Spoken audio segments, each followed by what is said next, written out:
భారతదేశ భూగోళ శాస్త్రం ఇండియన్ జియోగ్రఫీలో ముఖ్యంగా చెప్పాలంటే భారతదేశం యొక్క ప్రధాన భౌగోళిక స్వరూపాలు అంటే అపియరెన్స్ అన్నమాట. మనకి చెప్పాలంటే భారతదేశం అత్యంత పురాతనమైన పీఠభూములను, అత్యంత నవీన ముడత పర్వతాలను, అదేవిధంగా వివిధ రకాలైనటువంటి మైదానాలను, తీర మైదానాలను కలిగి ఉంది. భారతదేశంలో మనకి ముఖ్యంగా చెప్పాలంటే ఉత్తరాన హిమాలయాలు, దక్షిణాన హిందూ మహాసముద్రం, తూర్పున బంగాళాఖాతం, పశ్చిమాన అరేబియా సముద్రం సరిహద్దులుగా ఉన్నాయి. భారత ద్వీపకల్పంలోని శిలలను బట్టి ఈ ప్రాంతం 150 కోట్ల సంవత్సరాల కంటే పురాతనమైనదిగా పేర్కొంటారు. అలాగే ఈ ద్వీపకల్ప భూభాగం ముందుగా గోండ్వానా భూభాగంలో అంతర్భాగంగా ఉండేదంట. అలాగే టెతిస్ సముద్రానికి ఉత్తరంగా అంగార భూభాగం, దక్షిణంగా గోండ్వానా భూభాగం ఉండేది. ఈ గోండ్వానా భూభాగం నుండి దక్షిణ అమెరికా, అంటార్కిటికా, ఆఫ్రికా, ఆస్ట్రేలియా, ఆగ్నేయ ఆసియా మరియు భారత ద్వీపకల్ప పీఠభూమి ఉద్భవించాయి. భారతదేశ నైసర్గిక స్వరూపాలు వచ్చేసి విశాల క్షేత్రీయ భూభాగ విస్తృతి ఉన్న భారత ఖండంతో భూ నిర్మాణం, నేలలు, శీతోష్ణ స్థితి వివిధ అంశాల పరంగా అనేక వైవిధ్యాలు అనేవి ఉన్నాయి. 329 మిలియన్ హెక్టార్ల విస్తీర్ణంలో ఉన్న భారతదేశ భూభాగంలో కేంద్ర గణాంకాల సంస్థ లెక్క ప్రకారం పర్వతాలు 10% ఉంటే, అంటే 10.6% పర్వతాలుంటే, కొండలు 18.5% ఉన్నాయి. పీఠభూములు 27.7% ఉండగా మైదానాలు 43.2% ఉన్నాయన్నమాట. భారతదేశ భూభాగాన్ని వాటి భౌతిక స్వరూపాలని బట్టి 4 భాగాలుగా విభజించారు. హిమాలయ వ్యవస్థ, గంగా సింధు మైదానాలు, ద్వీపకల్ప పీఠభూమి, ఇంకా తీర మైదానాలు. హిమాలయ వ్యవస్థలో మనం ముఖ్యంగా చెప్పుకోవాల్సినవి, హిమాలయ వ్యవస్థ టెర్షియరీ భౌమకాలంలో 30 నుంచి 50 మిలియన్ల ఏళ్ల క్రితమే ఏర్పడిందంట. అయితే భారత ద్వీపకల్ప ఫలకం యురేషియా ఫలకల అభిసరణం వల్ల టెతిస్ సముద్రంలో శిథిలాలు కొంచెం బలానికి, ఒత్తిడికి లోనయ్యి అట్లా ఈ హిమాలయ వ్యవస్థ అనేది ఏర్పడింది. ఇంకా ముఖ్యంగా ఇంపార్టెంట్ పాయింట్ ఏంటంటే, ఇప్పటికీ కూడా హిమాలయాలు 5 నుంచి 10 సెంటీమీటర్ల చొప్పున ప్రతి సంవత్సరం ఎత్తు పెరుగుతూనే ఉన్నాయి. అలాగే హిమాలయాలు ప్రపంచంలో ఉన్న ముడత పర్వతాలన్నింటిలోనూ చివర ఏర్పడ్డాయి అన్నమాట. అందుకని వీటిని నవీన ముడత పర్వతాలు అంటారు. ఈ ముఖ్యంగా చెప్పాలంటే ఈ నవీన ముడత పర్వతాలకు ఎగ్జాంపుల్స్ ఆసియా ఖండంలో హిమాలయ పర్వతాలు, యూరప్ ఖండంలో ఆల్ప్ పర్వతాలు, ఉత్తర అమెరికా ఖండంలో రాఖీ పర్వతాలు, అలాగే దక్షిణ అమెరికా ఖండంలో యాండీస్ పర్వతాలు. హిమాలయ వ్యవస్థను ఉత్తరం నుంచి దక్షిణానికి సమాంతరంగా 4 శ్రేణులుగా విభజించడం జరిగింది.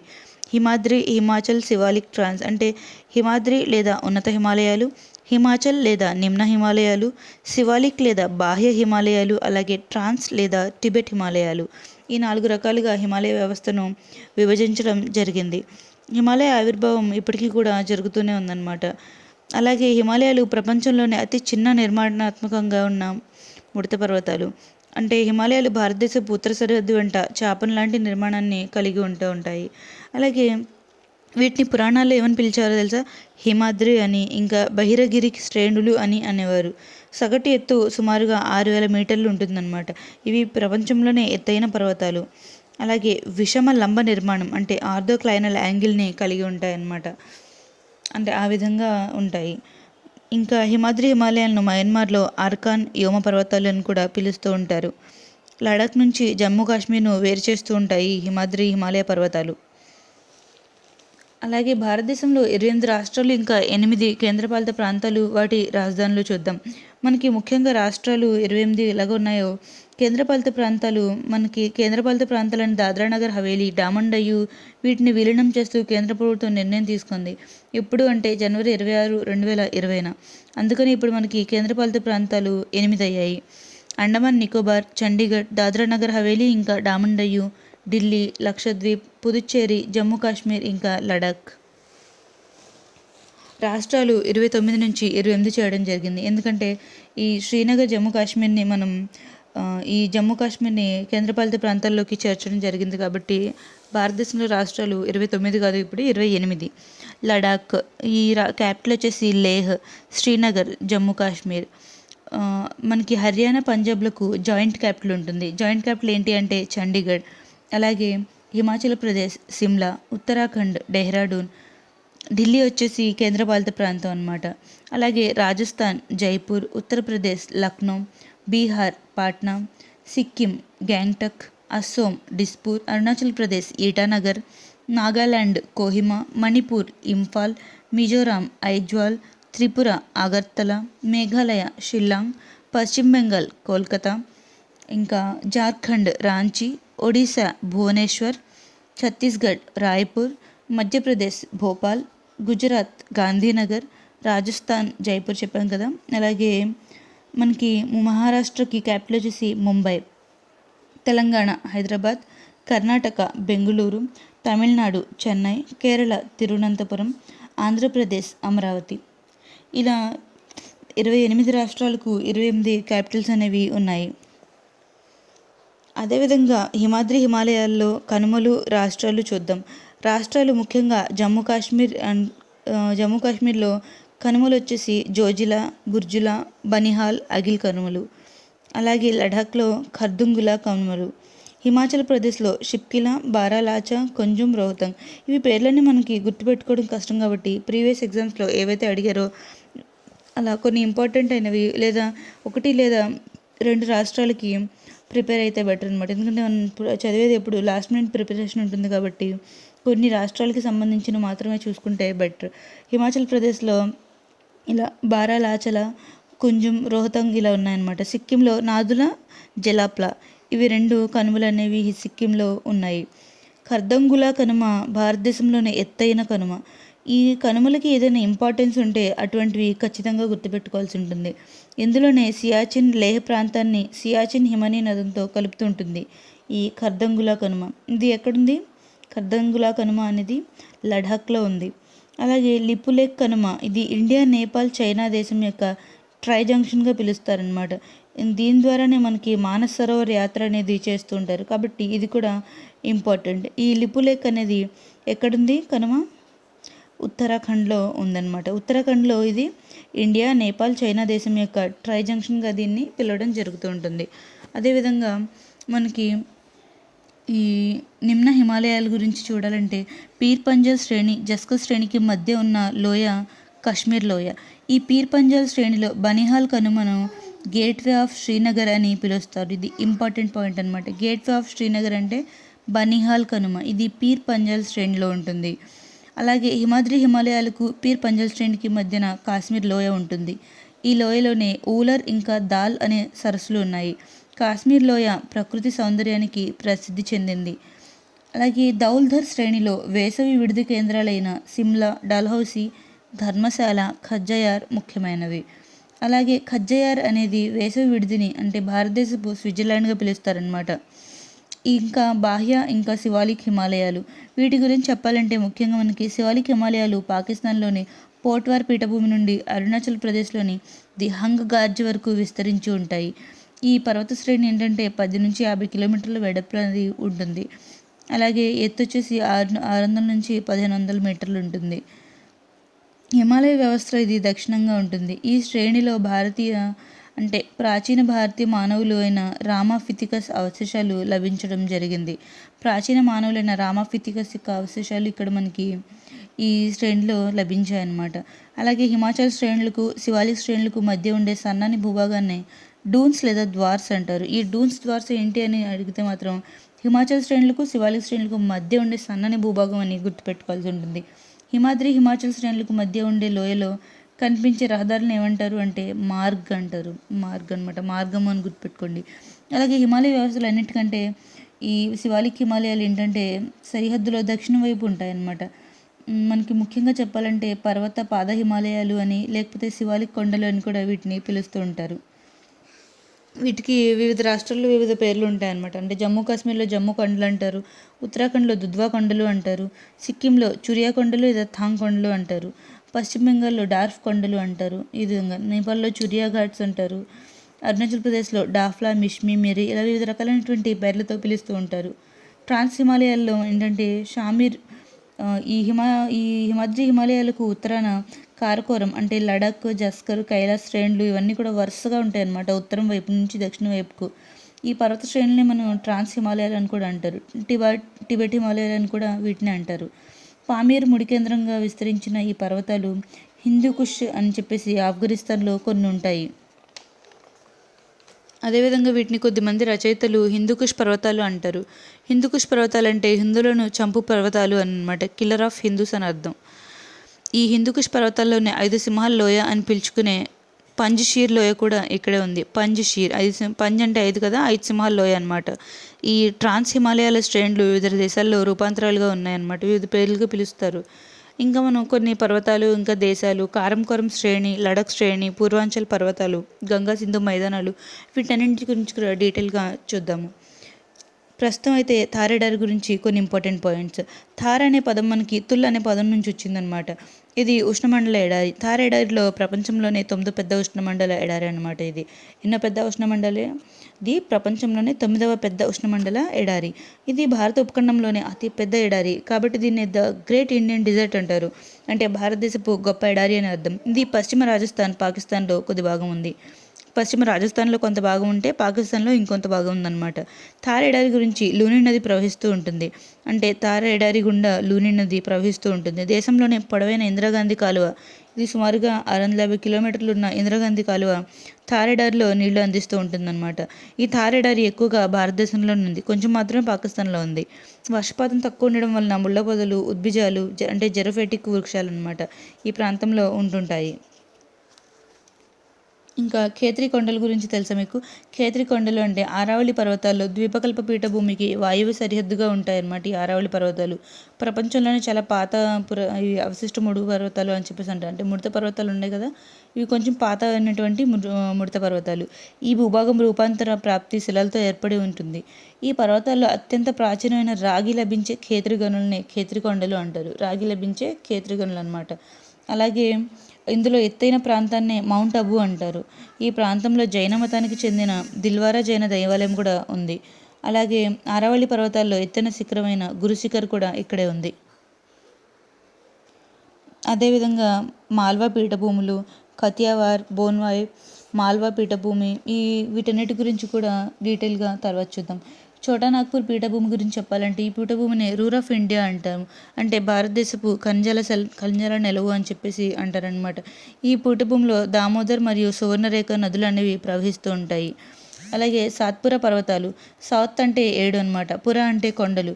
7 వరుస కొండలు అని అర్థం అనమాట సాత్పురా పర్వతాలకి. ఇందులో ఎత్తైన శిఖరం అనేది ధూఫ్ఘర్ శిఖరం అనమాట. ఇది మహాదేవ్ కొండల్లో ఉన్నది. పశ్చిమ కనుమల గురించి చెప్పాలంటే పశ్చిమ కనుమలను మహారాష్ట్రలో సహ్యాద్రి కొండలు అని కూడా పిలుస్తూ ఉంటారు. ఒకదానితో వ్యతిరేక దిశలో పనిచేస్తున్న 2 నదీ వ్యవస్థల మధ్య ఉన్న ఎత్తైన భూభాగాన్ని వాటర్ షెడ్ అంటారు. పశ్చిమ కనుమలను వరిశిష్ట పర్వతాలకు ఉదాహరణగా చెప్తారు. అంటే రిలిక్ట్ మౌంటైన్స్ అన్నమాట. అలాగే వీటికి కొన్ని ప్రాంతీయ పేర్లు కూడా ఉంటాయన్నమాట. అంటే మహారాష్ట్రలో సహ్యాద్రి కొండలు, సాత్మల కొండలు అంటారు కదా. అలాగే కర్ణాటకలో బాబుడాన్ అంటే బాబా బుడాన్ కొండలు అంటారు, కూర్గ్ కొండలు అంటారు, రత్నగిరి, వరాహగిరి, ఇలా వివిధ రకాలైనటువంటి పేర్లు ఉన్నాయి. గోవాలో దరసింహ కొండలు అంటారు, లేదా సోన్సగర్ కొండలు అంటారు. ఉత్తర కేరళలో అన్నామలై అంటారు. ఉత్తర తమిళనాడు, కర్ణాటక, కేరళలో నీలగిరి శ్రేణులు అంటారు.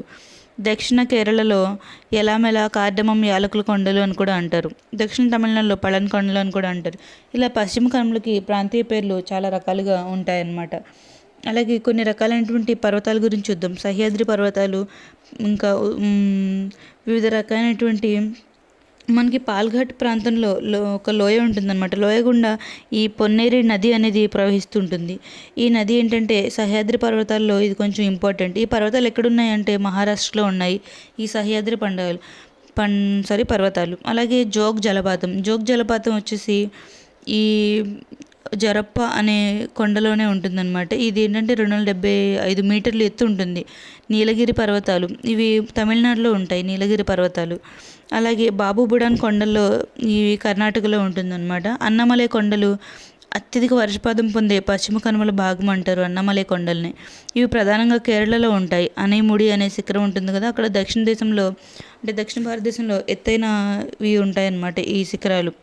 అక్కడే ఉందన్నమాట ఈ కొండ కూడా. అలాగే అన్నామలై అంటే ఏంటంటే ఏనుగుల కొండ అని కూడా అర్థం వస్తుంది. మనకి గ్రీనరీ సౌత్ ఇండియా అంటే ఏంటో తెలుసు, దక్షిణ భారత ధాన్యాగారం అనమాట గ్రీనరీ అంటే. ఈ కోరమాండల్ తీరం, చోళమండలం, తమిళనాడు మైదానం ఇవన్నీ ఉంటాయి కదా. ఈ పులికాట్ నుండి కన్యాకుమారి వరకు 673 కిలోమీటర్లు విస్తరించి ఉందన్నమాట ఇవి. ఈ మైదానంలో ప్రవహించే నదులు ఏవైతే ఉన్నాయో కావేరి, వైగై మొదలైనవి. ఈ తీరాన్నే మనం గ్రీనరీ సౌత్ ఇండియా అంటాం, అంటే దక్షిణ భారత ధాన్యాగారం అనమాట. అలాగే గుజరాత్ తీరంలో అంటే కతియావార్ లేదా గుజరాత్ తీరంలో దేశంలోని అతి పొడవైన తీరం అన్నమాట ఈ గుజరాత్ తీరం. దీన్నే గిన్నార్ తీరం అని కూడా అంటూ ఉంటారు. అలాగే గుజరాత్ తీర మైదానం గుండా ప్రవహించే నదులు ఏంటి అని అడిగితే నర్మదా, తపతి, సబర్మతి ఈ నదులన్నీ కూడా గుజరాత్ తీర మైదానంలో ప్రవహిస్తూ ఉంటాయి. అలాగే కొంకణ్ తీరం గురించి క్వశ్చన్స్ అడిగితే డామన్ నుండి గోవా వరకు 500 కిలోమీటర్ల విస్తరించి ఉందన్నమాట ఇది. అంటే మయూర్ నది, గోవా నదిలోని కాళీ నది వరకు కూడా ఇది ఉందన్నమాట. ఈ తీరం భృగువుల అంటే క్లిఫ్స్తో ఏర్పడి ఉందన్నమాట. ఈ మైదానం కూడా బసాల్ట్ నేలకు ఇంపార్టెన్స్ అంటే బసాల్ట్ నేలలు ఇక్కడ ఉంటాయన్నమాట. అలాగే వైతరణి నది ఉత్తర తీరంలో పుట్టి పశ్చిమంగా ప్రవహిస్తూ ఉంటుంది. ఇది కొంకణ్ తీరంలో నవసేవ, మర్మగోవా ఓడరేవులు ఉన్నాయన్నమాట. అలాగే ముఖ్యంగా చెప్పాలంటే అధిక జనసాంద్రత కూడా ఈ ప్రాంతంలో ఉంటుంది. ముఖ్యమైన పర్వతాలు లేదా కొండలు అవి విస్తరించిన రాష్ట్రాలు చూద్దాం. కారకోరం శ్రేణి లడఖ్ శ్రేణి ఇంకా జస్కర్ శ్రేణి లడాఖ్లో ఉంది. పీర్ పంజల్ శ్రేణి జమ్మూ కాశ్మీర్లో ఉంది. ధౌల్ధర్ శ్రేణి హిమాచల్ ప్రదేశ్లో ఉంది. ముస్సోరి శ్రేణి ఉత్తరాఖండ్లో ఉంది. డార్జిలింగ్ శ్రేణి పశ్చిమ బెంగాల్లో ఉంది. డాఫ్లా, మిష్మి, మిరి, అబోర్, పాట్కాయ్ శ్రేణులు అరుణాచల్ ప్రదేశ్లో ఉన్నాయి. కచ్చ శ్రేణి అసోంలో ఉంది. డార్ఫ్ కొండలు పశ్చిమ బెంగాల్లో ఉన్నాయి. అలాగే దుంద్వా దాంగ్ కొండలు ఉత్తరాఖండ్లో ఉన్నాయి. మురియా కొండలు సిక్కింలో ఉన్నాయి.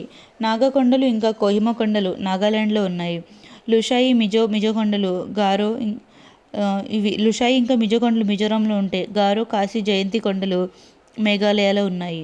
అయితే మికిరా, బరైల్ కొండలు అస్సాంలో ఉన్నాయి. వింధ్యా పర్వతాలు గుజరాత్ నుండి వారణాసి వరకు గుజరాత్, మధ్యప్రదేశ్, జార్ఖండ్, బీహార్ మధ్యలో ఉన్నాయి. అరావళి పర్వతాలు గుజరాత్, రాజస్థాన్, ఢిల్లీ, ఇక్కడ ఉన్నాయి. సాత్పురా పర్వతాలు మహారాష్ట్ర, మధ్యప్రదేశ్లో ఉన్నాయి. సహ్యాద్రి పర్వతాలు మహారాష్ట్రలో ఉన్నాయి. రాజ్మహల్ కొండలు జార్ఖండ్లో, గీర్ పర్వతాలు గుజరాత్లో, అలాగే నాగటిబ్బా శ్రేణి ఉత్తరాఖండ్లో, బోనాయ్, కియోంజర్, మయూర్ భంజ్ కొండలు ఒడిశాలో, అజంతా, బాలాఘట్ కొండలు మహారాష్ట్రలో, అబు కొండలు రాజస్థాన్లో, మందర్ కొండలు మహారాష్ట్రలో, అలాగే మహారాష్ట్రలో హరిశ్చంద్ర కొండలు కూడా ఉన్నాయి. అదేవిధంగా రామ్ఘర్ కొండలు ఛత్తీస్గఢ్ ఇంకా జార్ఖండ్లో ఉన్నాయి. కైమూర్ కొండలు మధ్యప్రదేశ్, ఉత్తరప్రదేశ్, బీహార్లలో ఉన్నాయి. మహాదేవో హిల్స్ మధ్యప్రదేశ్లో ఉన్నాయి. అలాగే పన్నా కొండలు కూడా మధ్యప్రదేశ్లోనే ఉన్నాయి. పాపికొండలు ఆంధ్రప్రదేశ్లో ఉన్నాయి. నల్లమల కొండలు ఆంధ్రప్రదేశ్ మరియు తెలంగాణలో ఉన్నాయి. షెవ్రాయ్ కొండలు తమిళనాడులో ఉన్నాయి. యూరాట్ కొండలు ఆంధ్రప్రదేశ్లో ఉన్నాయి. పళని కొండలు తమిళనాడులో. అలాగే కార్డమం లేదా ఇలమెలే కొండలు కేరళ, తమిళనాడులో ఉన్నాయి. నీలగిరి కొండలు కేరళ, కర్ణాటక, తమిళనాడులో ఉన్నాయి. అన్నమలై కొండలు కేరళ. బాబుబుడాన్ కొండలు కర్ణాటక. ఈ విధంగా వివిధ రకాలైనటువంటి ముఖ్యమైన పర్వతాలు లేదా కొండలు ఇవి ఉన్న రాష్ట్రాలు చూసాం కదా. నెక్స్ట్ ఏంటంటే తీరం పేర్లు. మనకి కొన్ని తీరాలు ఇప్పుడు మనం చదువుకున్నాం కదా, గుజరాత్, మహారాష్ట్ర, గోవా ఇలాంటి రాష్ట్రాల్లో కొన్ని రకాలైనటువంటి ఇంపార్టెంట్ తీరాలు ఉన్నాయన్నమాట. అంటే మలబార్ తీరం లేదా కేరళ తీరం ఎక్కడుంది అంటే కేరళలో ఉంది అనమాట. సర్కార్ తీరం లేదా కోస్తా తీరం ఆంధ్రప్రదేశ్. కోస్తా అంటే మనం చెప్పేయచ్చు, మన కోస్తా ఆంధ్ర ఉంది కదా, సో కోస్తా తీరం వచ్చేసి ఆంధ్రప్రదేశ్లో ఉంది. ఉత్కల్ తీరం లేదా కళింగ తీరం ఒడిశాలో ఉంది. అలాగే వంగ తీరం లేదా క్రాంతి తీరం వచ్చేసి పశ్చిమ బెంగాల్. కొంకణ్ తీరం మహారాష్ట్ర ఇంకా గోవాల్లో కూడా ఉంది. అలాగే కతియావార్, గిన్నార్ తీరం లేదా కాండ్ల తీరం, కచ్ తీరం, సౌరాష్ట్ర తీరం ఇలా ఎటువంటి పేర్లతో పిలిచినా కూడా ఈ తీరాలు ఎక్కడ ఉన్నాయంటే గుజరాత్లో ఉన్నాయన్నమాట. అలాగే భారతదేశంలో శీతోష్ణ స్థితి ఏంటంటే మనకి భారత వాతావరణ శాఖ ఐఎండీ అనమాట. భారత వాతావరణ శాఖ ఈ భారతదేశంలో యొక్క వాతావరణ పరిస్థితులు, శీతోష్ణ గురించి అధ్యయనం చేస్తూ ఉంటుంది. ఫస్ట్ 1875లో బ్రిటిష్ వాళ్ళు స్థాపించారనమాట. ఈ ఏదైతే ఐఎండీ ఉందో భారత వాతావరణ శాఖను వీళ్ళు కోల్కతాలో స్థాపించడం జరిగింది. ఆ తర్వాత సిమ్లాకు, అక్కడి నుంచి పూణేకు, ఆ తర్వాత ఢిల్లీకి అలా మార్చడం జరిగిందనమాట. దీనికి మెయిన్ ప్రధాన కార్యాలయం ఎక్కడ ఉంది అంటే మౌసం భవన్ అని చెప్పేసి అంటారు. ప్రజెంట్ ఇది ఢిల్లీలో ఉందన్నమాట. చివరికి ఢిల్లీకి మార్చారు కదా, సిమ్లా నుంచి పూణేకు, పూణే నుంచి ఢిల్లీకి మార్చారు. దీని యొక్క ప్రధాన కార్యాలయాన్ని మనం మౌసం భవన్ అని పిలుస్తాం. మౌసం అంటే వాతావరణం అనమాట. అదేవిధంగా మనకి ఐఎండీ వారు దేశవ్యాప్తంగా 4 రకాల వాతావరణ హెచ్చరికలు అనేవి జారీ చేస్తూ ఉంటారు. అవి ఏంటంటే గ్రీన్, ఎల్లో, ఆరెంజ్, రెడ్ అనమాట. అంటే ప్రత్యేకించి ఎలాంటి సూచనలు, సలహాలు ఇవ్వరు గ్రీన్లో. ఎల్లోలో ఏంటంటే రోజువారీ కార్యక్రమాలు ఆటంకం కలిగించేలా వాతావరణ పరిస్థితులు ఏమైనా ఉంటే అప్పుడు నమోదు చేస్తారు. ఆరెంజ్ అంటే వాతావరణం కొంచెం ప్రమాదకరంగా ఉండొచ్చు, రోడ్డు, రైల్వేలు, విద్యుత్ సరఫరా వాటికి ఆటంకాలు ఉండొచ్చు అని చెప్తారు. రెడ్ అంటే ఇంక ఎమర్జెన్సీ అనమాట. అత్యంత తీవ్రమైన పరిస్థితులు ఏర్పడినప్పుడు ఈ హెచ్చరికలు అనేవి జారీ చేస్తూ ఉంటారు. ఒక విశాల ప్రాంతంలో కొన్ని సంవత్సరాల పాటు క్రమాన్ని కనబర్చే వాతావరణ పరిస్థితులు ఏవైతే ఉంటాయో వాటిని శీతోష్ణ స్థితి అంటారనమాట. అంటే క్లైమేట్ అంటాము. ఒక శీతోష్ణ స్థితి గురించి చెప్పాలంటే అంటే ఒక దేశం గురించి కానీ ఒక దేశం యొక్క శీతోష్ణ స్థితి గురించి చెప్పాలంటే ఆ దేశ భూభాగంలో విస్తరించిన ఉష్ణోగ్రత, వాతావరణ పీడనం, వర్షపాతం, పవనాలు వీచే దిశ, వేగం, వాతావరణంలోని ఆర్ద్రత పరిమాణం ఇవన్నీ కూడా మనం లెక్కించుకొని యావరేజ్గా చెప్తూ ఉంటాం అనమాట. ఆ దేశం యొక్క వాతావరణ స్థితి ఇది అని చెప్పాలంటే ఇవన్నీ కూడా ఇంపార్టెంట్. మనకి శీతోష్ణ స్థితిలో ముఖ్యమైన అంశాలు ఏంటంటే ఉష్ణోగ్రత, వర్షపాతం చూపే గ్రాఫ్. ఈ ఈ గ్రాఫ్స్ని ఏమంటారంటే క్లైమోగ్రాఫ్స్ లేదా క్లైమాటోగ్రాఫ్స్ అని చెప్పేసి అంటూ ఉంటారు. అలాగే 4:00 జల్లులు అంటే మీకు తెలుసా? 4:00 జల్లులు లేదా గుడ్డి జల్లులు అనే ప్రశ్న అడిగితే మనకి వేసవి కాలంలో అంటే ఏప్రిల్, మే నెలల్లో సూర్యుడు కర్కాటక రేఖ వైపు పయనిస్తారనమాట. అప్పుడు టిబెట్ భూభాగంలో ఉష్ణోగ్రతలు పెరుగుతూ ఉంటాయన్నమాట. కాబట్టి వాయువ్య ప్రాంతంలో అల్పపీడన ద్రోణి ఏర్పడి సింపుల్గా చెప్పాలంటే వర్షం పడుతుందండి, జల్లులు వస్తాయి. ఈ జల్లులను ఏంటంటే సంవాహనపు జల్లులు అంటారు. అంటే ఈ ఋతుపవన ఆరంభం జల్లులు లేదా 4:00 జల్లులు లేదా సంవాహన వర్షపు జల్లులు అంటాము. ఇవే 4:00 జల్లులు అంటే. అదేవిధంగా ఉత్తరప్రదేశ్లోని ఆంధీలు లేదా గుడ్డి జల్లులు అంటారు. అంటే వివిధ ప్రాంతాల్లో వివిధ రకాలుగా పిలుస్తూ ఉంటారు కదా, అదేవిధంగా. పశ్చిమ బెంగాల్, జార్ఖండ్లో ఏంటంటే కాల బైశాఖీలు అంటారు లేదా నార్వెస్టర్స్ అని కూడా అంటూ ఉంటారు. ఇవి వేసవకాలంలో వచ్చే చిరుజల్లులు అన్నమాట. సింధు నదీ జలాల యొక్క ఒప్పందం గురించి మీకు తెలుసా? సింధు నదీ జలాల ఒప్పందం 1960 సెప్టెంబర్ 19న అప్పటి ప్రధాని అయినటువంటి జవహర్లాల్ నెహ్రూ గారు మరియు పాకిస్తాన్ అధ్యక్షుడైనటువంటి మొహమ్మద్ అయూబ్ ఖాన్ల ఆమోదంతో అమల్లోకి వచ్చింది. దీని ప్రకారం ఏంటంటే సట్లైజ్, బియాస్ ఇంకా రావి నదులు భారత్కు చెందుతాయి. సింధు, జీలం, చీనాబ్ నదులు పాకిస్తాన్కు చెందుతాయి. దీనికి ప్రపంచ బ్యాంక్ అనేది మీడియేటర్గా ఉన్నారనమాట. అంటే ప్రపంచ బ్యాంకు మధ్యవర్తిత్వం అప్పుడు వహించింది. ఇందులో 80:20 నిష్పత్తిలో నదులు కేటాయించడం జరిగింది. భారతదేశంలో తొలి అంతర్రాష్ట్ర నదులు అనుసంధాన project KN Betwa link project. ఇది ఫస్ట్ అంతర్రాష్ట్ర నదుల అనుసంధాన ప్రాజెక్ట్ అనమాట, కేఎన్ బెట్వా లింక్. అలాగే జాయింట్ ఎక్స్పర్ట్ టీం వచ్చేసి ఇది ఇండియా భూటాన్ కోఆపరేటివ్ జల ఒప్పందం ప్రకారం ఏర్పడింది. అలాగే మెమరాండమ్ ఆఫ్ అండర్స్టాండింగ్ అనేది MOU అనమాట. ఇది భారత్, చైనాల మధ్య జల ఒప్పందం కోసం ఏర్పడింది. అలాగే joint committee of water resource అనేది ఇండియా, నేపాల్ మధ్య జల ఒప్పందం అనమాట. అలాగే జాయింట్ రివర్ వాటర్ కమిషన్ అనేది ఇండియా, బంగ్లాదేశ్ల మధ్య జల ఒప్పందం. ఈ జల ఒప్పందాలు కంట్రీకి సంబంధించి ఎక్కడ ఏంటి అనేవి అడిగితే కనుక దీనికి ఆన్సర్స్ అనేవి ఇంపార్టెంట్ అనమాట. మనకి ఫెర్రల్ సూత్రం లేదా కొరియాలిస్ సూత్రం ఏంటి అని అడిగితే భారతదేశంలోకి ఋతుపవనాలు నైరుతి దిక్కున ప్రవేశించడానికి ప్రధాన కారణం ఈ ఫెర్రస్ లేదా కొరియాలిస్ సూత్రం అని చెప్పేసి అంటారు. అంటే నైరుతి ఋతుపవనాల వలన భారతదేశంలో వర్షపాతం తమిళనాడు, లడఖ్ ఇంకా రాజస్థాన్లో ఉండవు అనమాట. వర్షపాతం పొందనివి ఏంటంటే నైరుతి ఋతుపవనాల వల్ల తమిళనాడు, లడఖ్ ఇంకా రాజస్థాన్. అలాగే బంగాళాఖాతం శాఖ ఉంది కదా, అలాగే అరేబియా శాఖ కూడా ఉంటుంది. ఇవి రెండు కలిసే ప్రాంతం ఏది అంటే పంజాబ్లోని లుధియానా అనమాట. ఇవి కొంచెం ఇంపార్టెంట్ అనమాట. అలాగే మనకి ఈశాన్య ఋతుపవనాల గురించి చెప్పాలంటే తిరోగమన నైరుతి ఋతుపవనాలు ఇవి. అంటే భారతదేశానికి ఉత్తర ప్రాంతంలో ఉన్న సైబీరియా శీతాకాలం మీద ఇది అధిక పీడనం ఏర్పరుస్తూ ఉంటుందన్నమాట. అలాగే భారతదేశంలో దక్షిణ ప్రాంతంలో ఉన్న హిందూ మహాసముద్రం మీద అక్కడ వేసవికాలం ఉంటుంది కాబట్టి పీడనం తక్కువ ఉంటుంది. అలాగే ఈ పవనాలు ఏంటంటే అధిక పీడనంతో సైబీరియా మీద, అల్పపీడనంతో హిందూ సముద్రం వైపు వస్తాయన్నమాట, హిందూ మహాసముద్రం వైపు. వీటి వలన ఏంటంటే తమిళనాడు రాష్ట్రం ఇంకా దక్షిణాంధ్రప్రదేశ్లో చాలా పెద్ద మొత్తంలోనే వర్షం సంభవిస్తూ ఉంటుంది. ఎందుకంటే తమిళనాడులోని నీలగిరి పర్వతాలు వీటిని అడ్డగిస్తుంటాయి కదా, అందుకు. అలాగే భారతదేశంలో అత్యధిక వార్షిక సగటు వర్షపాతం సంభవించే ప్రాంతం వచ్చేసి మాసిన్ రామ్, ఇది మేఘాలయలో ఉందన్నమాట. తక్కువ వర్షపాతం వచ్చేసి థార్ ఎడారి ప్రాంతం, ఇది జైసల్మేర్లో ఉందన్నమాట. జైసల్మేర్లోని థార్ ఎడారి. ఎక్కువ వర్షపాతం అంటే మాసిన్ రామ్ అనమాట, మేఘాలయలోని మాసిన్ రామ్. ఇంకా శీతాకాలంలో శీతాకాలంలో ముఖ్యంగా చెప్పాల్సింది ఏంటంటే ఈశాన్య పవనాలని శీతాకాల ఋతుపవనాలు అంటారనమాట. అయితే వీటిలో ఒక్క రోజులో అధిక వర్షపాతం నమోదయ్యే ప్రాంతం వచ్చేసి అమీన్ దీవులు. దేశంలో ఒక్క రోజులో అధిక వర్షపాతం నమోదయ్యే నగరం ఏదైనా ఉంది అంటే అది ముంబై అనమాట, మహారాష్ట్రలో ఉన్న ముంబై. ఎల్నీలో గురించి చెప్పాలంటే ప్రతి 5 లేదా 7 ఏళ్లకు ఒకసారి పెరు తీర ప్రాంతంలో డిసెంబర్ నుంచి కదిలే ఒక ఉష్ణ ప్రవాహాన్ని ఎల్నీలో అంటారు. దీనివలన భారత ఆగ్నేయ ఆసియాల్లో దేశాల్లో ఋతుపవన వ్యవస్థ బలహీనపడి వర్షపాతం పరిమాణం అనేది తగ్గడం వల్ల దుర్భిక్ష పరిస్థితులు అనేవి ఏర్పడుతూ ఉంటాయి.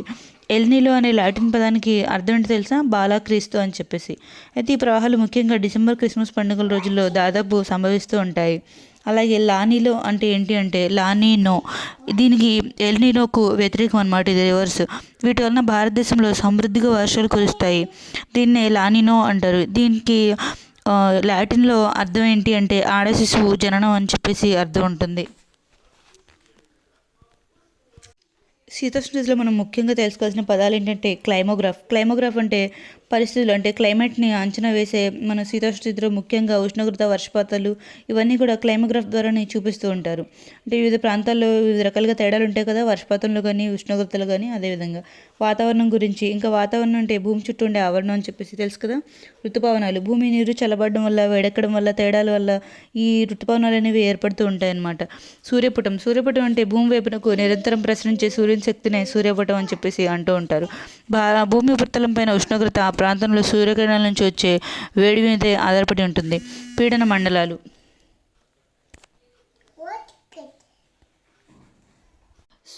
సూర్యపటం అంటే భూమి వైపునకు నిరంతరం ప్రసరించే సూర్యుని శక్తిని సూర్యపటం అంటారు. భూమి ఉపరితలం పైన ఉష్ణోగ్రత ఆ ప్రాంతంలో సూర్యకిరణాల నుంచి వచ్చే వేడి మీద ఆధారపడి ఉంటుంది. పీడన మండలాలు అంటే ఉపరితలంపై ఉండే ఒక అంశం మరొక అంశంపై బలాన్ని ప్రయోగించడం. భూగోళం వేడెక్కడం అంటే భూమి మీద వాతావరణం, సముద్రాల సగటు ఉష్ణోగ్రతలు పెరగడాన్ని భూగోళాన్ని వేడెక్కడం అని చెప్పేసి అంటారు. జెట్ ప్రవాహం అంటే భారతదేశ శీతోష్ణ స్థితి ఉపరితల వాయు ప్రవాహాలు ఏవైతే ఉంటాయో అవి ప్రభావితం అవుతూ ఉంటాయి అన్నమాట. అంటే ఈ ప్రవాహాలను జెట్ ప్రవాహాలు అంటారనమాట. ఈ శీతోష్ణ స్థితి వల్ల కూడా మనకి భూమి చుట్టూ ఆవరించి ఉండే వాయువులు ఉంటాయి కదా, ఈ వాయువులు వాటి యొక్క ప్రవాహాలు ఎఫెక్ట్ అవుతూ ఉంటాయి అన్నమాట. వీటి యొక్క ప్రవాహాలను ఏంటంటే జెట్ ప్రవాహం అని చెప్పేసి అంటూ ఉంటారు. భారతదేశంలో నీటిపారుదల వ్యవస్థ ఎలా ఉందో చూద్దాం. పంటలకు కృత్రిమంగా నీరు అందివ్వడాన్ని నీటిపారుదల అంటారు. అయితే దేశంలో జనాభా పెరుగుదల అత్యధిక ఉండడం వల్ల పెరుగుతున్న జనాభాకు సరిపడా ఆహారాన్ని ఉత్పత్తి చేసి ఆహార భద్రతను కల్పించాలి అంటే నీటిపారుదల చాలా విధాలుగా హెల్ప్ అవుతూ ఉంటుంది. ప్రాచీన కాలం నుంచి మన దేశంలో నీటిపారుదల వస్తువులు అనేవి కల్పించడం జరిగింది. సుమారుగా చెప్పాలంటే క్రీస్తు 2వ శతాబ్దంలోనే కావేరీ నదిపై కరికాల చోళుడు కళ్ళనై డ్యామ్ను నిర్మించారు. కళ్ళనై అనే డ్యామ్ను ఎవరు నిర్మించారంటే కరికాల చోళుడు అనమాట. కావేరీ నదిపై 1934లో మెట్టూరు ఆనకట్టను కూడా నిర్మించడం జరిగింది. ఇది ఆసియా ఖండంలోనే మొట్టమొదటి ఆనకట్ట ఏది అంటే ఈ మెట్టూరు ఆనకట్ట. మొఘళ్ళు కూడా వాళ్ళ పరిపాలనా కాలంలో పశ్చిమ యమున కాలువ తవ్వించారు. అలాగే ఫిరోజ్ షా 14వ శతాబ్దంలో తవ్వించారనమాట. అలాగే అక్బర్ వచ్చేసి 1568లో ఈ కాలువకు మరమ్మతులను కూడా చేయించడం జరిగింది. అలాగే 1529 క్రీస్తకం 1529లో కూడా శ్రీకృష్ణదేవరాయలు తుంగభద్ర కాలువను తవ్వించారు. ఈ వివిధ రకాలుగా ఏంటంటే భారతదేశం యొక్క నీటిపారుదల వ్యవస్థకు చాలామంది కృషి చేశారు. 1850వ సంవత్సరంలో sir Arthur Cotton Godavari, Krishna నదులపై ఆనకట్టలను నిర్మించారు. అవి ఇప్పటికీ అంత స్ట్రాంగ్గా ఉన్నాయి. అలాగే భారతదేశ స్వాతంత్రానంతరం అనేక నిర్మాణాలను చేపట్టి నీటిపారుదలను ఏర్పరచడం అనేది జరిగింది. అంటే నీటిపారుదల సామర్థ్యం పెరిగిందనమాట. ప్రపంచంలో ఉన్న మొత్తం నీటి వనరుల్లో భారతదేశం వాటా ఎంత అంటే 4%. ప్రపంచం మొత్తంలో చూసుకుంటే భారతదేశం యొక్క నీటి వనరుల శాతం ఎంత అంటే 4%. కానీ అవసరాలు తీర్చడంలో మాత్రం 16% వాటాను కలిగిన పాత్ర అనేది పోషిస్తూ ఉంటుంది. అలాగే భారతదేశంలో భౌగోళిక నీటిపారుదల సౌకర్యాలు, అనుకూలత పనులు ప్రధానంగా తగినటువంటి భూగర్భ జలాలు, చెరువులు నిర్మాణం, అలాగే ఆనకట్టల నిర్మాణం విధానం, జీవనదుల వ్యవస్థ ఇవన్నీ కూడా హెల్ప్ అవుతూ ఉంటాయన్నమాట. 2012 IWU అంటే ఇండియన్ వాటర్ వీక్ అనేది జలశక్తి మంత్రిత్వ శాఖ సంబంధించిన అంటే ఇది ఒక కార్యక్రమం అనమాట. ఇందులో ప్రజల నీటి వనరుల సంరక్షణ, అభిలషణీయ పునరుద్ధరణ, వినియోగం, ప్రజల్లో అవగాహన కల్పించడం ఇవన్నీ కూడా అంశాలుగా చేర్చారనమాట ఈ 2012 IWWలో. IWW అంటే ఇండియా వాటర్ వీక్ అనమాట. కాలువలు ప్రధానంగా డ్యామ్లు, బ్యారేజ్లకు ఎంతో తోడ్పాటును అందిస్తాయి. వీటి వలన నేరుగా నీటిని తీసుకుని ఇవ్వడం అనుకూలంగా ఉంటుంది. కాలువల ఉపయోగం వర్షాకాలంలో చాలా ఎక్కువ ఉంటుందన్నమాట. మన దేశంలో నీటిపారుదల వనరుల లభ్యత ఎలా అంటే బావులు, కాలువలు, చెరువులు ముఖ్యంగా ఈ మూడే అనమాట. కాలువల ద్వారా ఎక్కువ నీరు అంటే నీటిపారుదల సౌకర్యాలు రాష్ట్రాలు ఏంటంటే ఉత్తరప్రదేశ్, రాజస్థాన్. ఇక్కడ కాలువలు ఎక్కువ. అలాగే కాలువల నుంచి వాళ్ళు తీసుకునే నీటిపారుదల అనేది కూడా చాలా ఎక్కువ. మన దేశంలో అత్యంత పొడవైన నీటిపారుదల కాలువగా ఉండేది ఇందిరాగాంధీ కాలువకు పేరనమాట. ఇందిరాగాంధీ కాలువ అత్యంత పొడవైన నీటిపారుదల కాలువ అనమాట ఇది. అలాగే ఇందిరాగాంధీ కాలువని మనం రాజస్థాన్ కాలువ అని కూడా అంటాం. ఎందుకంటే ఇది రాజస్థాన్లోని బియాస్ నది నుంచి పంజాబ్లోని హరికేన్ బ్యారేజ్ దగ్గర వరకు కూడా ఉంది. హరికేన్ బ్యారేజ్ దగ్గర ఏ నది అంటే రావి నది అనమాట. రావి నది వరకు కూడా ఉంది. అత్యంత పొడవైన నీటిపారుదల కాలువ ఇదే. తర్వాత కాకతీయ కాలువ అనమాట. ఇది తెలంగాణలోని అతి పొడవైన కాలువ. దీని పొడవు 284 కిలోమీటర్లు ఉంటుంది. ఆ తర్వాత బకింగ్హామ్ కాలువ, ఇది ఆంధ్రప్రదేశ్లో ఉందన్నమాట. తెలుగు గంగ కాలువ అని కూడా ఈ బకింగ్హామ్ కాలువకి పేరుంది. తమిళనాడు రాష్ట్రాల మధ్య ఉంది, కానీ ఎందుకంటే ఇది ఆంధ్ర తమిళనాడు మధ్యలో ఉంది. బట్ దీని ద్వారా శ్రీశైలం రిజర్వాయర్ ఏదైతే ఉందో, శ్రీశైలం రిజర్వాయర్ నుంచి కృష్ణానది నీటిని రాయలసీమ సాగునీటి అవసరాలకు, చెన్నై నగరానికి తాగునీటిని అందిస్తూ ఉంటుంది ఇది. బావుల ద్వారా ఎక్కువ నీటిపారుదల సౌకర్యాలు కలిగిన రాష్ట్రాలు ఏంటి అంటే ఉత్తరప్రదేశ్, మధ్యప్రదేశ్, రాజస్థాన్, పంజాబ్. అలాగే భారతదేశంలో చెరువుల ద్వారా నీటిపారుదల ఎక్కువ ఉండే రాష్ట్రాలు తమిళనాడు, ఆంధ్రప్రదేశ్, మధ్యప్రదేశ్, కర్ణాటక. అన్నీ మొత్తం ఓవరాల్గా చెప్పాలంటే దేశంలో అన్ని రకాల నీటిపారుదల శాతం చాలా ఎక్కువగా ఉండే రాష్ట్రాలు ఏంటి అంటే పంజాబ్, హర్యానా, ఇంకా ఉత్తరప్రదేశ్. భారీ నీటిపారుదల ప్రాజెక్టులు 10,000 హెక్టార్ల కంటే ఎక్కువ ఆయకట్టు ప్రాంతంలో ఉండే ప్రాజెక్టులు అన్నమాట. వీటిని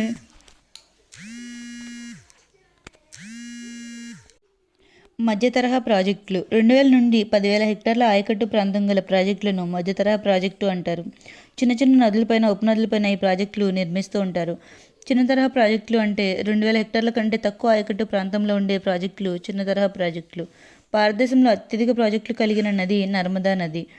అలాగే 1980 సంవత్సరంలో ఐక్యరాజ్య సమితి మాజీ జనరల్ బాత్రోజ్ ఘలీ భవిష్యత్తులో యుద్ధాలన్నీ నీటి కొరకే జరుగుతాయని అన్నారు.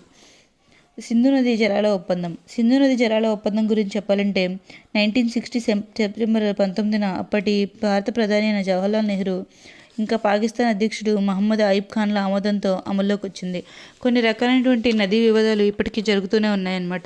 అంటే జాతీయంగా కూడా అంతర్జాతీయంగా కూడా వివాదాస్పద ప్రాజెక్టులు ఇలా కొన్ని రకాలైనటువంటివి జరుగుతూనే ఉన్నాయి. 1980లోనే చెప్పారు కదా అప్పుడు ఆయన అలాగా. కాకపోతే మనకు ముఖ్యమైన ప్రాజెక్టులు కొన్ని ఉన్నాయి. దేశంలో నీటిపారుదల, జల విద్యుత్ శక్తి, వరద నివారణ, మంచినీటి సరఫరా, భూసార సంరక్షణ వంటి సదుపాయాలన్నీ సమకూర్చడానికి అనేక ప్రాజెక్టులను నిర్మించడం జరిగింది. ఒక ప్రాజెక్టు అనేక రకాల ప్రయోజనాలను సమకూరిస్తే దాన్నే బహుళసాధక ప్రాజెక్టు అంటారు. అంటే బహుళార్థ సాధక ప్రాజెక్టు అంటారు.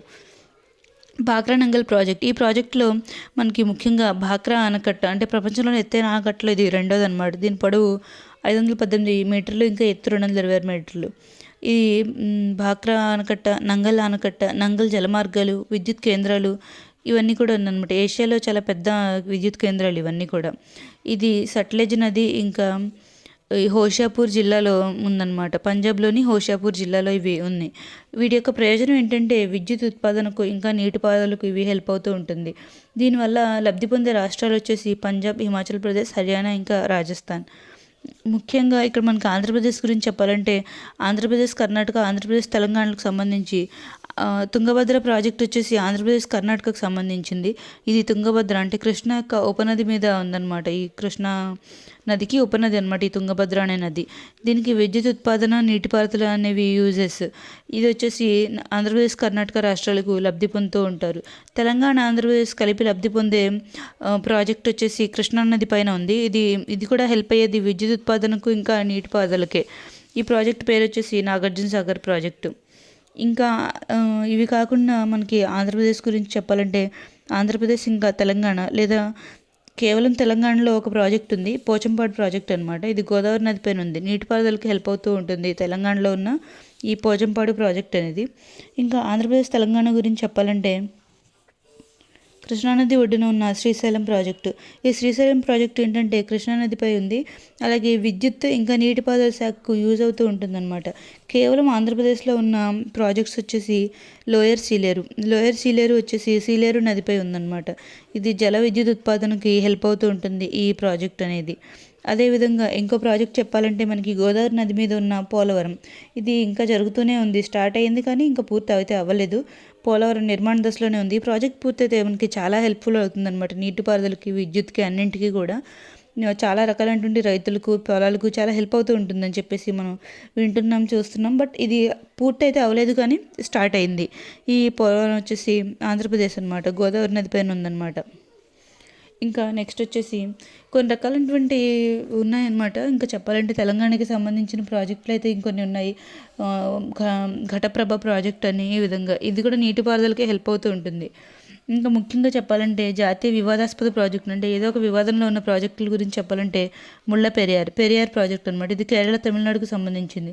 ఆంధ్రప్రదేశ్లో చూసుకుంటే ఆంధ్రప్రదేశ్, తమిళనాడుకి పొలార్ అనేది అనమాట. పొలార్ నదిపై ఉన్న పొలార్ ప్రాజెక్టు కొంచెం వివాదాస్పద ప్రాజెక్ట్ అనమాట. ఇదే విధంగా చాలా రకాలైనటువంటి ప్రాజెక్ట్స్ అయితే ఉన్నాయి మనకి వివాదాస్పదమైనవి. కృష్ణా జలాల వివాదాలు కొంచెం ఇంపార్టెంట్ అనమాట. ట్రిబ్యునల్ 1, ట్రిబ్యునల్ 2 రెండు ఉంటాయన్నమాట. ఇదేంటంటే 1969లో ఆంధ్రప్రదేశ్, తెలంగాణ, మహారాష్ట్ర, కర్ణాటక ఈ 4 స్టేట్స్లోని జరిగిందనమాట. ఈ కృష్ణా జలాల వివాదాల యొక్క ట్రిబ్యునల్ 1 అనమాట. అంటే బచావత్ ట్రిబ్యునల్ అని కూడా అంటారు. ఇది ఏర్పడింది 1969లో. ట్రిబ్యునల్ 2 వచ్చేసి మనకి ఈ 2004లో జరిగింది. కృష్ణా జలాల వివాదాల యొక్క ట్రిబ్యునల్ 2 వచ్చేసి 2004లో జరిగింది. ఇది కూడా సేమ్ ఆంధ్రప్రదేశ్, తెలంగాణ, మహారాష్ట్ర, కర్ణాటక మధ్య. ఇక్కడ ఎవరంటే బ్రిజేష్ కుమార్ ట్రిబ్యునల్ అని కూడా అంటారనమాట. ఆయన ఆధ్వర్యంలో జరిగింది. అదేవిధంగా గోదావరి జలాల వివాదాల ట్రిబ్యునల్స్ కూడా ఉన్నాయి. ఇవి కూడా 2 ఉంటాయన్నమాట. ఇవి ఆంధ్రప్రదేశ్, తెలంగాణ, మహారాష్ట్ర, మధ్యప్రదేశ్, కర్ణాటక ఇంకా ఒడిశా మధ్య జరుగుతూ ఉంటాయి. ఇవి కూడా కొన్ని వివాదాస్పదమైనటువంటి ప్రాజెక్ట్స్. ఒడిశా, ఆంధ్రప్రదేశ్కి వంశధార జలాల వివాదాల ట్రిబ్యునల్ కూడా ఉంది. అలాగే మనకి ముఖ్యంగా భారత ప్రభుత్వం కొన్ని రకాలైనటువంటి కార్యక్రమాలను చేపట్టింది. ప్రధానమంత్రి కృషి సంచాయ్ యోజన అంటే పిఎంకేఎస్వై, ప్రధాన్ మంత్రి కృషి సంచాయ్ యోజన. ఇదేంటంటే 2014లో అంటే 2014 ఆగస్టు 19 హర్యానాలో స్టార్ట్ చేశారు. వ్యవసాయ రంగంలో పెట్టుబడులు పెంచాలి అని చెప్పేసి, జల నిర్వహణ, వాటర్ రేటెడ్ విధానం అమల్లోకి రావాలి అని ఈ పథకం యొక్క ముఖ్య ఉద్దేశం అనమాట. రైతులకు ఏంటంటే వాళ్ళ భూములకి సాగునీరు అందాలి అని చెప్పేసి. ఇక్కడ ఈ పథకం కింద కేంద్ర రాష్ట్ర ప్రభుత్వాలు అంటే 75:25 లేదంటే ఈశాన్య ప్రాంతాలు అయితే 90:10 రేషియోలో నిధులను భరిస్తూ ఉంటారనమాట. అంటే మెజారిటీ అయితే కేంద్ర ప్రభుత్వం ఇస్తుంది నిధుల్ని, ఇంకా 25% రాష్ట్ర ప్రభుత్వాలు కూడా వేసుకోవాలి. ఈశాన్య ప్రాంతాల్లో అయితే 10% రాష్ట్ర ప్రభుత్వాలు వేసుకోవాలి, 90% కేంద్ర ప్రభుత్వం నిధుల్ని కేటాయిస్తుంది అనమాట. ఈ పథకం యొక్క క్యాప్షన్ ఏంటో తెలుసా? ప్రతి పొలానికి సమృద్ధిగా నీరు, ప్రతి చుక్కకు ఎగువ పంట అనమాట. More crop per drop. ఇది అనమాట ఈ చుక్క యొక్క ట్యాగ్లైన్ వచ్చి చెప్పొచ్చు మనం. ఈ పథకానికి ట్యాగ్లైన్ అనమాట, క్యాప్షన్. ఈ పథకం అన్ని రాష్ట్రాలు, అన్ని కేంద్రపాలిత ప్రాంతాల్లో కూడా ఈ పథకం అమల్లో ఉంది. దీనికోసం 2 కమిటీలు కూడా ఏర్పాటు చేయడం జరిగింది. నేషనల్ స్టీరింగ్ కమిటీ, ఇంకా నేషనల్ ఎగ్జిక్యూటివ్ కమిటీ అనమాట. ఈ కమిటీలకి చైర్మన్ ఏంటంటే, నేషనల్ స్టీరింగ్ కమిటీకి చైర్మన్ ప్రధానమంత్రి అనమాట. ఈ పథకానికి అమలు చేయడం ఎలా ఉంది అనేది మొత్తం విధానం అనేది తయారు చేయడానికి అనమాట ఈ కమిటీ.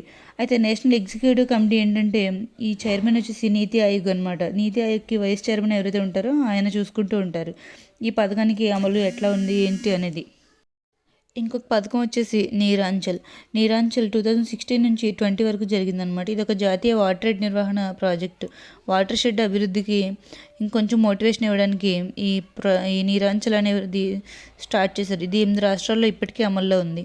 అటల్ భూజల్ యోజన. ఇది 2018లో స్టార్ట్ చేసిన ఇంకొక ప్రభుత్వ కార్యక్రమం అనమాట. దేశంలో భూగర్భ జలాలు పెంచాలి అని చెప్పేసి ఈ పథకాన్ని ప్రారంభించారు. మొత్తం ఎంతంటే 6,000 కోట్ల రూపాయలతో ఈ పథకాన్ని స్టార్ట్ చేశారు. కరువు పీడిత ప్రాంతాల్లో నీటిని రీఛార్జ్ చేసేందుకు ఈ పథకం హెల్ప్ అవుతుందన్నమాట. కేంద్ర ప్రభుత్వం ఇంకా ప్రపంచ బ్యాంకు 50-50 చేసుకొని నిధుల్ని కేటాయించారు. అంటే సగం కేంద్ర ప్రభుత్వం వహిస్తే సగం ప్రపంచ బ్యాంక్ అనమాట. ఈ విధంగా జలశక్తి అభియాన్ 2019 అనే ప్రాజెక్ట్ని కూడా స్టార్ట్ చేశారు. ఇది ఒక ప్రభుత్వ కార్యక్రమం. ఏంటంటే దేశంలో నానాటికి తరిగిపోతున్న జల వనరులు ఏవైతే ఉన్నాయో వాటన్నింటినీ సంరక్షించుకోవాలి అని, వాన్ నీటిని ఒడిచిపట్టుకునేలా ప్రజలను చైతన్యం చేయాలని చెప్పేసి ఈ జలశక్తి అభియాన్ అనేది స్టార్ట్ చేయడం జరిగింది. ఎప్పుడు స్టార్ట్ చేశారు అంటే 2019లో జలశక్తి అభియాన్ స్టార్ట్ అయింది. గ్రామాలు, పట్టణ, నగరాల్లో నీటి కొరతకు సంరక్షణ, పునర్వినియోగాలను ప్రోత్సహించాలి అని చెప్పేసి ఈ కార్యక్రమం అనేది స్టార్ట్ అయింది. ఈ పథకం కింద ఏంటంటే ముఖ్యంగా నీటి పరిరక్షణ, వాననీటి సంరక్షణ, ఇంకా సంప్రదాయ జలవనరులు, కుంటలు, చెరువులు ఇవన్నీ కూడా పునరుద్ధరించాలని, పునర్వినియోగం అంటే రీఛార్జ్కి వీలైనటువంటి నిర్మాణాలు చేపట్టాలి అని చెప్పేసి, అంటే నీరు మళ్ళీ యూజ్ చేసుకునేలాగా మనం నిర్మాణాలు చేపట్టాలి అని చెప్పేసి, వాటర్ షెడ్ అభివృద్ధి చేయాలని, పెద్ద ఎత్తున అటవీకరణ కార్యక్రమం చేపట్టాలని చెప్పేసి 5 పాయింట్స్గా ఏదైతే ఈ కార్యక్రమం ముందు జలశక్తి అభియాన్ స్టార్ట్ అయింది.